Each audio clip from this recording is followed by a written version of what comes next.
noorus. Ülejäänud kohtadest saate vast ise. Niisiis, täna öösel on Arbimäe kõrgustikele oodata külmakraade ning neid saab olema -35. Arbimäe jalamil Arbi järve juures on -10 kraadi ning sajab lund. Erevijärve Nooruse ja Kesklinna lähistel on kraadi +15, pikki Puiestee tänavat ning mööda Tartu maanteed puhub tuul nii umbes 2 meetrit sekundis.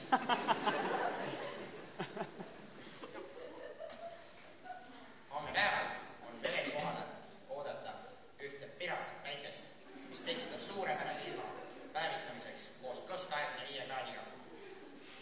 Arbimäel on endiselt -35 kraadi ning kohati on seal näha jõuluvana ja põhjavõttu.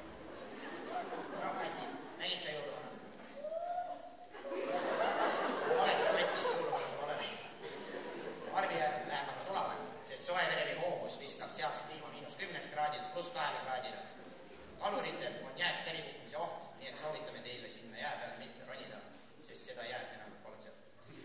Nooruses on aga oodata suurt tormi, milles olevad tuuled võivad puhuda kuni 50 meetrit sekundis, sest eks see noorus on meil ju hukas.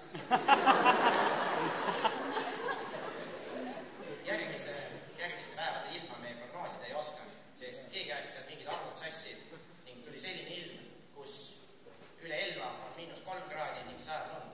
See on täitsa jaburus.